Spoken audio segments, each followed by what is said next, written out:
Assalamualaikum warahmatullahi wabarakatuh. Kepada anda semua, selamat datang ke channel Kisah Seram Malaysia. Semua kisah-kisah yang saya akan ceritakan kat sini pada hari ini, anggaplah sebagai satu hiburan saja dan tak ada kena-mengena dengan yang hidup ataupun yang dah pun meninggal dunia. Marilah kita sama-sama berdoa kepada Allah Subhanahu Wa Taala. Semoga Allah panjangkan umur, murahkan rezeki kita, berikan kesihatan yang baik untuk kita semua dan dipermudahkan segala urusan kita di dunia dan di akhirat. Dan semoga Allah berikan syurga buat emak dan ayah kita. Amin, amin, ya rabbal alamin. Jadi tanpa membuang masa, marilah kita terus ke video yang pertama dengan lafaz Bismillahirrahmanirrahim. Mari kita mulakan.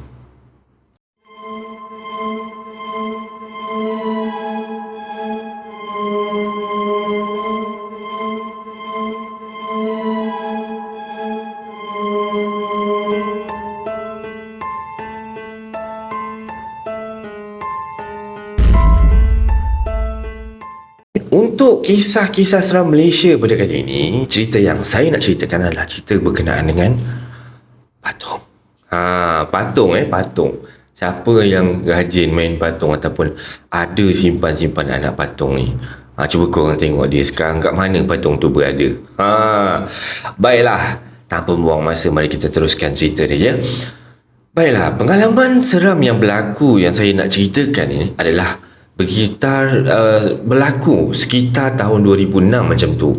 Yang mana waktu ni saya adalah seorang pelajar College University di Pantai Timur, kat Kelantan, kat Terengganu, kat Kedah, macam itulah agaknya. Teruskan cerita. Zaman belajar dulu, saya pun tak tahu kenapa waktu tu saya ni obses sangat-sangat dengan patung beruang yang besar tu kan. Besar-besar orang besar-besar saya lah agaknya kan. Saya memang besar. Jadi saya minta lah patung tu apabila boyfriend saya tanya nak hadiah apa, kata dia, pada birthday yang kali ni kan. Jadi saya pun minta lah dia, kata dia I nak teddy bear yang besar sekali tu. Minta dia macam tu lah. Jadi bila difikir-fikir semula, rugi pula waktu tu tak minta emas 916, kata dia kan. Okey lah, berbalik kepada cerita tadi. Lepas sambut birthday saya, memang touching sangat. Thank you kan. Jadi lepas sambut birthday saya ni dekat bandar, saya pun balik ke hostel bersama-sama dengan patung beruang yang warna coklat gelap tu, yang besar kedabak tu, kata dia. Bangga pula rasa dia. Orang semua tengok, lama gila lah bawa patung kan. Konon-konon macam sweet-sweet gitulah kan, boyfriend dia sangat. So orang semua pandang lah, usah-usah bawa benda tu kan. Saya pun masuk dalam bilik, letak patung tu dekat ruang kat atas katil, dekat dalam bilik lah. Tak pernah sekalipun saya lenyek-lenyek ke, saya peluk-peluk ke, saya gomol-gomol ke. Biasa kan kalau misal kata nak patung ni kan, kita buat main, buat peluk-peluk kan. Tapi sebab patung ni besar sangat, memang comel sangat ada je, tak digomol, tak diusik pun. Konon-konon dah jadi macam tugu negara je kat situ, dekat atas katil dia. Waktu tu katil ni katil double decker tau, dan katil dia belah atas tau. Mestilah sayang, kata dia, sebab boyfriend yang bagi kan. So eloklah dia terletak macam patung berhala je kat situ.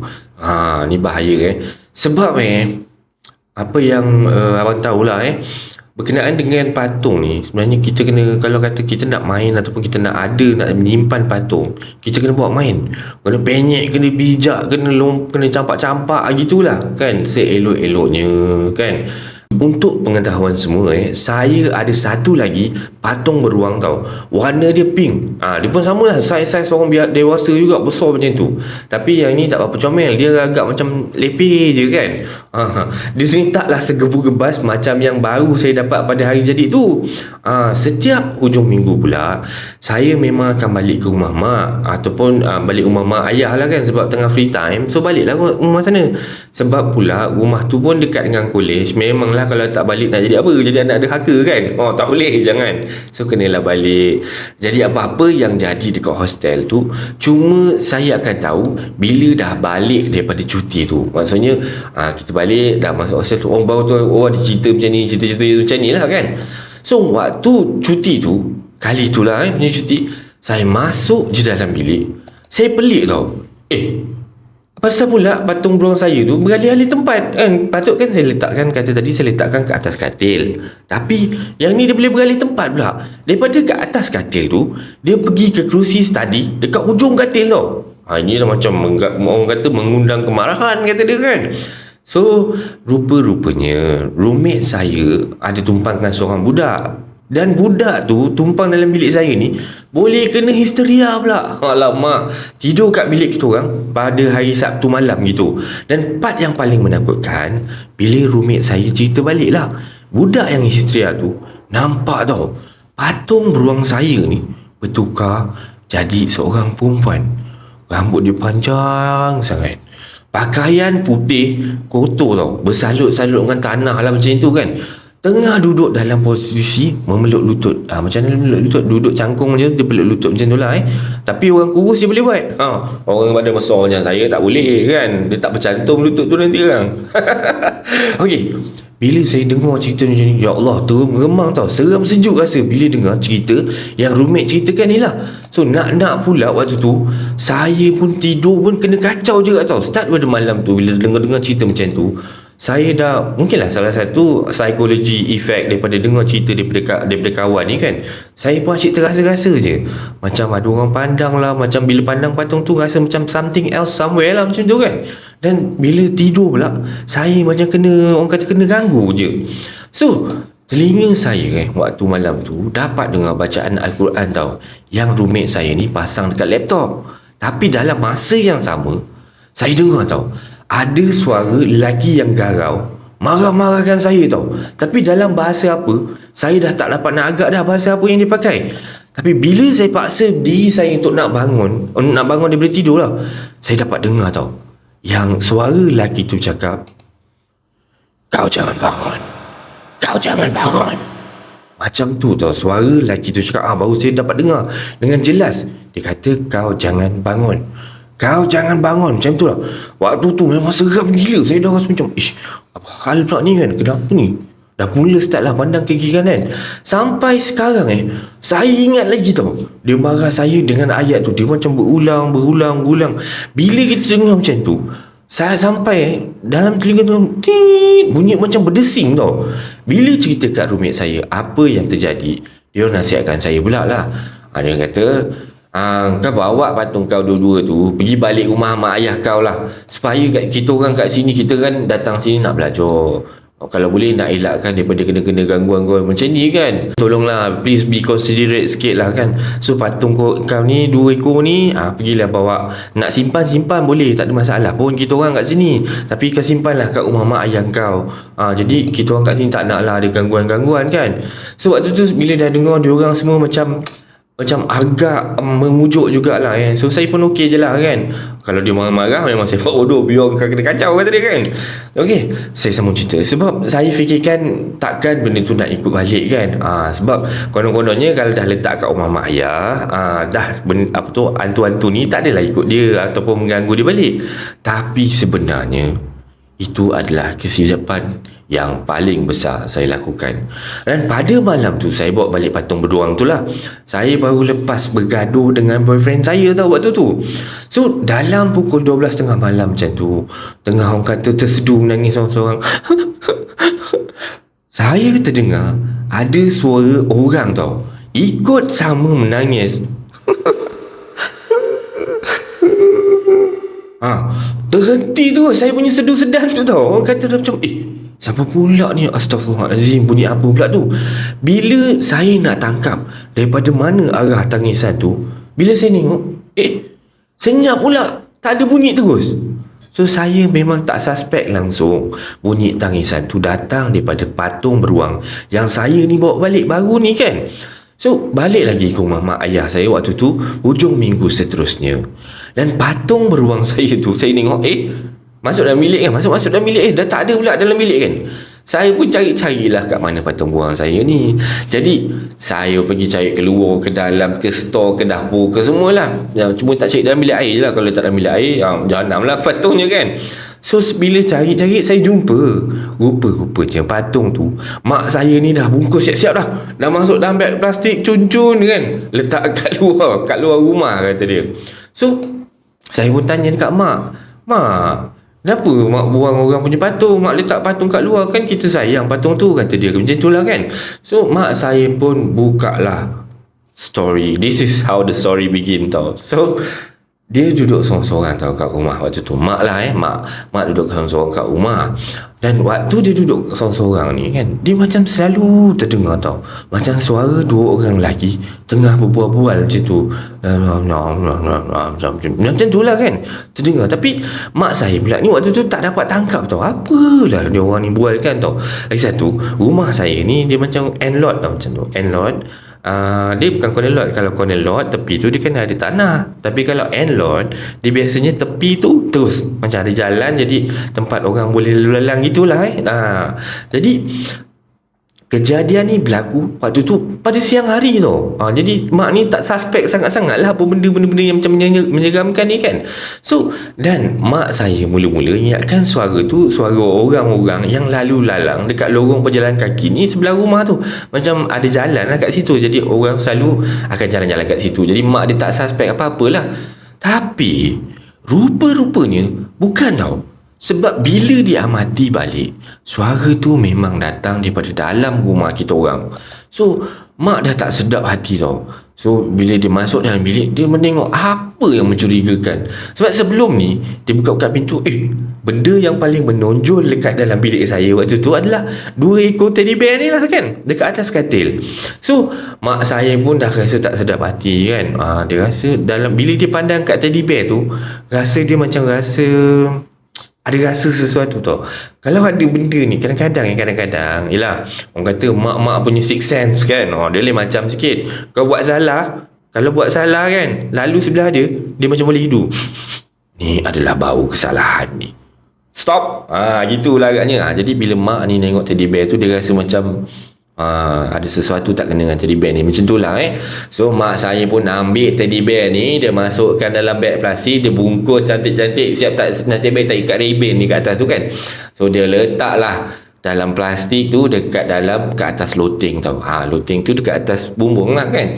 So tapi bila dah letak dekat atas loteng tu, kononnya dah tak ada bunyi apa-apa lah kan. Tapi dia silap tau, sebab suara 2 orang lelaki tu kali ni boleh berbual-bual kat atas loteng pula. Mak saya ni apa benda lah tadi dalam bilik ni kat atas pula, kata mak ni macam tu lah. Lepas tu bila itulah sebabnya kenapa dua patung saya ni boleh sekarang dah tercampak, orang kata kena buang daerah, kena duduk kat luar rumah tau, macam tu. Dan kesian mak saya tau, sebab sebab patung ni mak ni jadi mangsa kepada patung ruang saya yang berhantu ni lah. Nasib baik dia tak tunjuk muka kat dalam rumah tu. Kalau dia tunjuk, pengsan mak saya agaknya. Lama jugalah patung beruang tu bertapa kat luar. Terpaksa lah nak buat macam mana kan, nak marah pun tak boleh. Sebab orang kata puteri raja, bukan puteri raja, queen, the queen has spoken. Patung ni have to stay outside, cannot masuk inside tu. So what to do? So sampailah last semester, so saya offer pula kat roommate saya ni, kalau dia berani, kalau awak berani nak tak patung ni, datanglah ambil patung beruang ni. Sebab dah lama sangat, saya memang sayang patung ni, memang cantik, tapi ada certain cerita. So daripada saya buang patung beruang ni dalam tong sampah, baiklah kita bagi ataupun sedekah pada orang-orang yang lebih memerlukan. Memerlukan macam mana? Itu adalah kan, tak tahulah nak cakap kan. So, saya pun dengan gembiranya dan dengan terbuka hatinya bila kawan saya pun kata, saya setuju. Dia kata, saya volunteer untuk nak jaga patung tu, saya memang suka patung, kata dia. So what to do, saya pun bagilah patung tu. Dia datang rumah saya, siap ambil semua.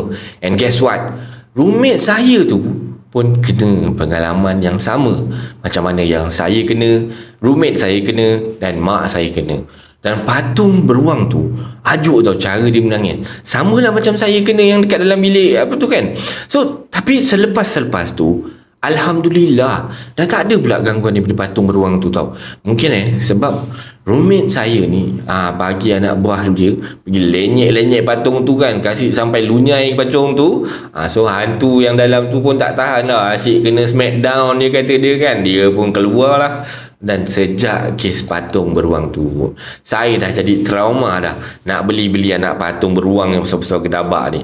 Lagi besar, lagi saya takut nak simpan kat dalam rumah lah kan. Tak berani dah simpan dalam rumah.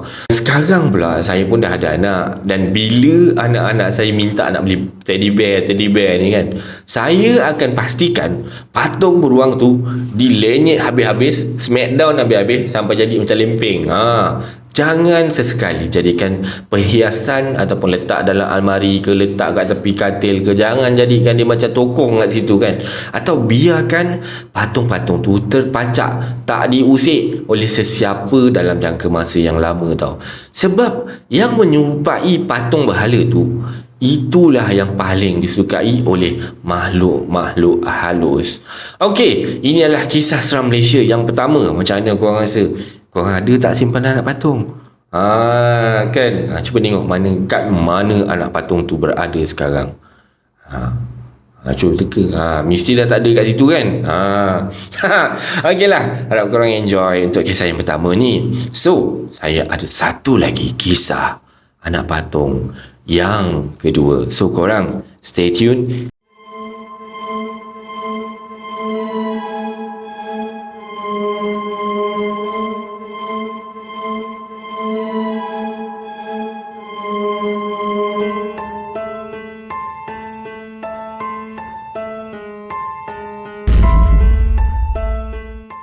Untuk kisah yang kedua ni, sama juga cerita macam yang saya cakap tadi. Kisah ni adalah berkenaan dengan kisah-kisah anak patung kan. So, kisah yang kedua ni, of course, memanglah cerita anak patung juga kan. So, saya sambung cerita dia tanpa membuang masa lagi. Mari kita sambung. Okey, kisah kali ni, kisah dia tak berapa panjang kata dia, tapi cukup untuk buat kami satu family ni ingat sampai bila-bila tau kisah ni. Kisah ni terjadi lebih kurang 15 tahun yang lalu dekat kampung. Masa tu pula saya ni masih kecil, comel hotel lagi lah tu. Dalam lingkungan umur agak-agak lebih kurang dalam 9 tahun lagi tu.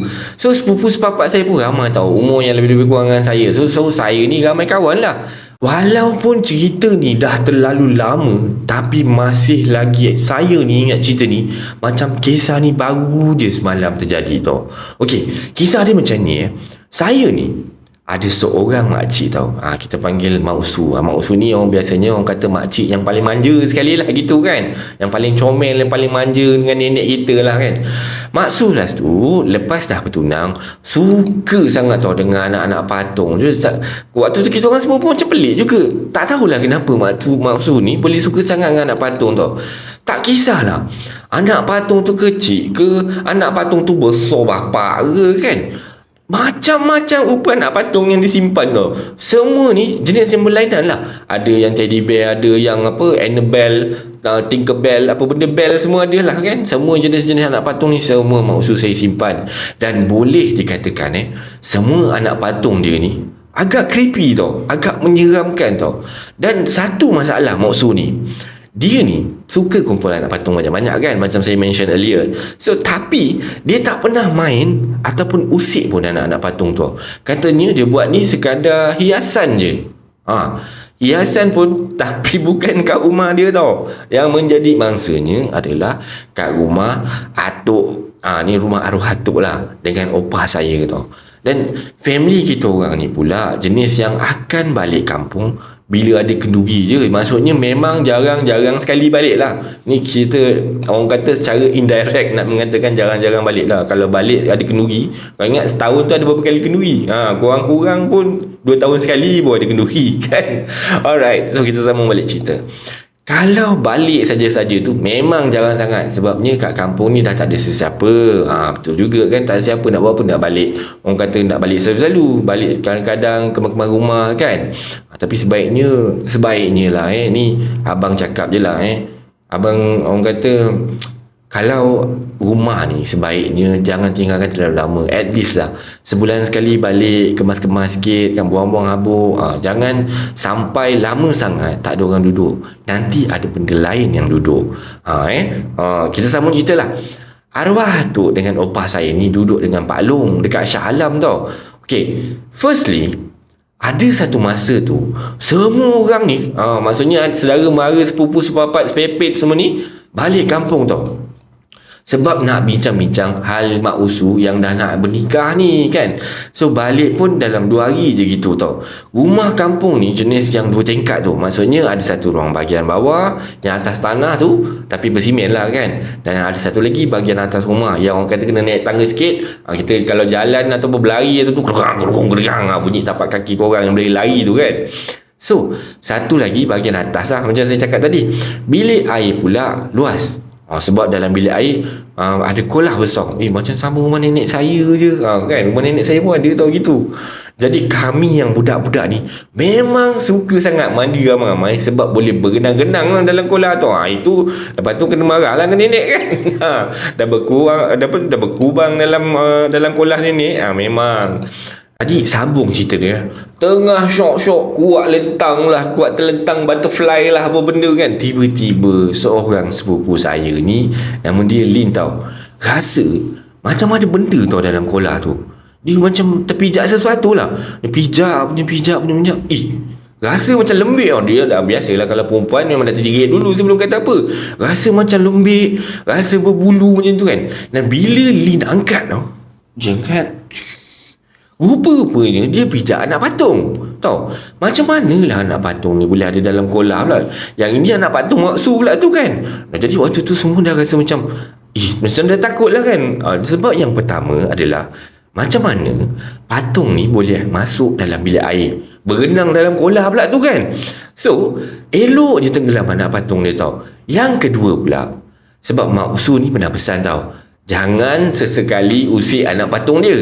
Kalau tak nanti malam-malam anak patung tu kacau kau. Kata Mak Usu gitulah kan. Biasalah Mak Usu dia punya collection, mana dia nak kasih orang kacau. Jadi waktu tu kita orang ni pun budak-budak lagi kan, percaya je lah. Betul lah Mak Usu. Jadi kita orang ni tak usik patung Mak Usu. Dah lah takut ni pasal kita orang ni dah terjerit-jerit lah dalam bilik air waktu tu. Dan lepas mandi, siap pakai baju apa semualah, orang kata dah siap-siap bedak semua, umur 9 tahun, makanlah ramai-ramai dekat ruang tamu bawah. Lauk pauk hidang kat tengah-tengah banyak-banyak kan. Biasalah kan kat kampung memang macam tu, seronok babe. So arwah atuk, opah, pakcik-pakcik, makcik-makcik, sepupu-sepapat semua kan duduk ramai-ramai. Best, keliling makanan kan, makan ramai. Tak, orang kata tak ada selera nak makan pun jadi makan banyak kan. Jadi kita orang ni tengah sedap-sedap makan kan. Saya terperasan tau, ada pula anak patung kat celah Lin ni. Dan anak patung tu sebiji macam anak patung yang dia pijak tadi tu tau. Lepas tu kering pula tu, tak basah macam dalam bilik air tadi. Dan setahu kita orang ni, Mak Usu ni tak pernah ada anak patung yang sama dua, ataupun ada bentuk yang sama, warna yang sama, 2 ekor. Macam tu lah lebih kurang semua lain-lain bentuk, tak ada yang sebiji pun. So saya pun terus tunjuk ke arah anak patung tu. Dan Lin waktu tu terus menjerit, takut dah sebab terkejut tau. Dan dia terus ambil anak patung tu, dia campak jauh-jauh macam tu, campak anak patung tu pergi terkena ke arah pintu. Dan semua orang tengok Lin ni, termasuklah Mak Su sekali kan. Muka Mak Su waktu tu dah lain macam tau. Mak Su ambil anak patung dia tu, dia masuk, ambil balik, simpan elok-elok masuk dalam bilik dia. Konon marah lah tu mungkin kan. Dan esoknya bila semua dah nak balik macam tu, nak kemas-kemas barang apa semua kan, ternampak pula anak patung yang semalam ni ada kat dalam tong sampah tau. Dan sampai sekarang kadang-kadang terfikir tau, tak tahulah kenapa Mak Su buang anak patung tu. Yang satu tu lah kenapa dia buang. Dan lepas je daripada kejadian anak patung yang muncul tiba-tiba kat kampung ni, memang tak ada sesiapa pun balik lagi kampung waktu tu. Dan yang kedua ni pula cerita masa ni arwah atuk ni tengah nazak sangat tau. Semua orang tengah berkumpul kat ruang tamu lah. Atuk nazak, semua mesti tengah sedih, orang kata tengah sibuk nak baca Yasin apa semualah Dalam keadaan nazak waktu tu, arwah atuk tunjuk tau kat satu anak patung Mak Usu yang ada dekat tepi tangga tau. Anak patung tu berbulu dia warna putih, besar tau. Macam cerita yang pertama tadi, anak patung ni besar-besar orang macam tu. Mata dia bulat hitam dan tersenyum je lah. Anak patung mana ni tak senyum? Semua memang senyum kan. So Tak tahulah nak cakap anak patung ke atau bapa patung ke, kata dia. Sebab benda ni, patung ni besar sangat tau. Dia macam teddy bear besar lah. Macam saya cerita yang kisah yang pertama tadi kan, yang selalu jual dekat Lovely Lace tu. Lovely Lace, oh ni yang tempat jual anak patung zaman-zaman dulu tu lah. Ada lagi ke? Lama tak nampak lah. So okay, sambung cerita. Saya panggil anak patung ni anak patung besar je lah. Tangan arwah atuk tu asyik tunjuk je tau. Dia macam tunjuk ke anak patung tu yang dekat tepi tangga tu tau. Bila mak Uda tanya, kenapa ya? Arwah atuk waktu tu dia geleng-geleng kepala tau. Pecah mata dia mengucap, Astaghfirullahalazim, Astaghfirullahalazim, Asyhadu an la ilaha illallah, wa asyhadu anna Muhammadar Rasulullah. Macam itulah. Dan selang 2 hari selepas tu, lebih kurang pukul 10 pagi, arwah atuk pun menghembuskan nafas yang terakhir dekat ruang tamu bawah tu. Innalillahi wa inna ilaihi rajiun. Dan ruang tamu bawah ni kecil sikit tau berbanding dengan ruang tamu dekat atas tadi. Jadi orang kampung semua sibuk lah tolong angkat arwah atuk kami ni, nak bawa ke ruang tamu atas. Jadi dia macam besar sikit, senang lah nak disolatkan kat situ kan, tempat ruang dia besar. Jadi masa orang kampung angkat arwah atuk ni, dia pun lalulah. Sebab memang tempat nak naik, kalau nak naik kat atas kena lalu tangga. Tangga tu ada satu je kan. Jadi Mak Su tengah tengok tau patung besar dia tu toleh arwah atuk. Dia macam patung tu boleh menoleh lah pula anak patung dia kan. Dan waktu tu Mak Su ni boleh sampai terduduk tau kat situ. Terkejut punya pasal. Terus Mak Su beritahu benda ni dekat Mak Uda. Dan lepas dah selesaikan kemumikan arwah atuk tu, Mak Uda ada panggil seorang pakcik ni tau. Sambil pakcik ni tabur-tabur beras kat keliling rumah sambil mulut rumah terkumat kami. Kita orang ialah kecil, mana dah tahu pakcik tu baca apa kan. Saya pun tak tahu pakcik tu buat apa sebenarnya waktu tu kan. Waktu tu macam orang kata masih orang kata kecil sangat. Memang orang kata bersih hati dan jiwa ni. Jadi benda-benda macam tu kita tak tahu. Kita tengok pakcik ni, pakcik je lah gitu kan. So kita orang ni main follow je lah. Kat mana pakcik ni pergi tabur-tabur beras, dia pusing keliling rumah. Kita orang pun sibuk, orang kata segerombolan kanak-kanak berikut pakcik ni pergi pusing keliling rumah, tawaf tau.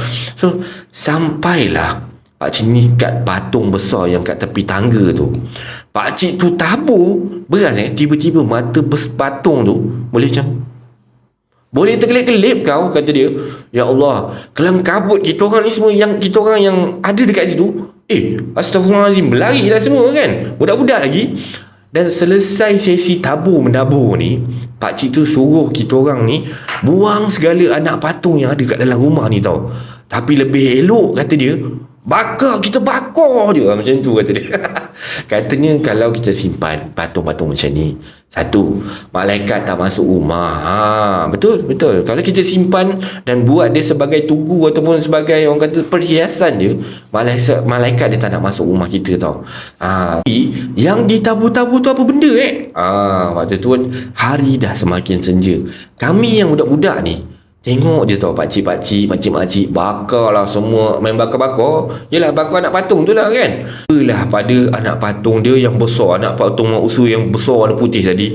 Waktu Mak Usu nak campak patung besar dia ni, terdengar tau macam ada orang menjerit.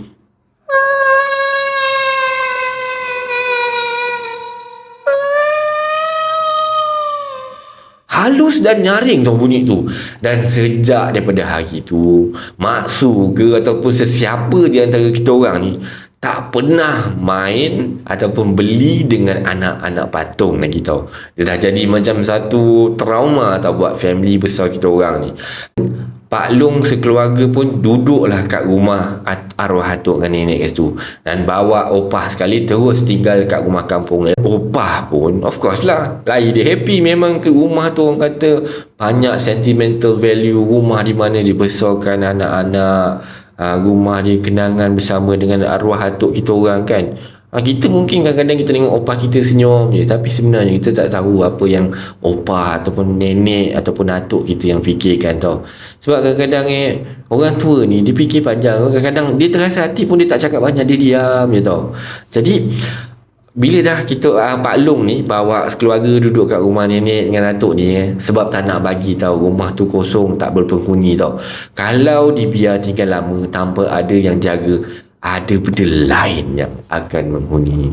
Jadi berakhirlah kisah seram Malaysia untuk kali ini. Saya harap anda enjoy dengan kisah-kisah seram yang saya dapat sediakan pada kali ini.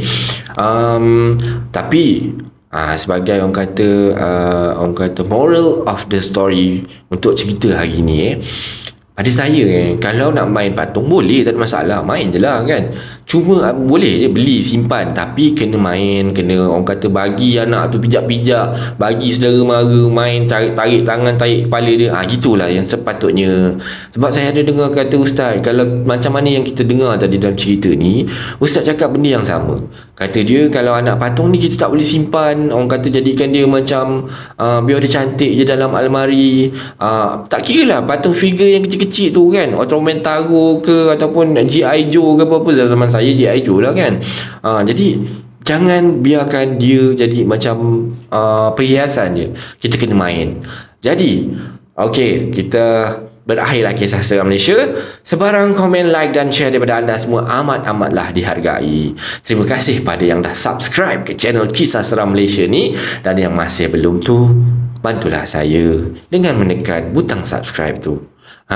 Setiap subscribe yang anda berikan tu adalah ibarat satu semangat buat saya untuk terus berkarya. Bantulah saya dalam membuat banyak video-video yang baik, yang menarik, yang berkualiti untuk anda semua tonton, insya-Allah. Kan? Yang baik itu datang daripada Allah Subhanahu Wa Taala, dan yang buruk itu datang daripada kelemahan saya sendiri. Saya akhiri kisah seram Malaysia pada kali ini dengan lafaz Assalamualaikum warahmatullahi wabarakatuh.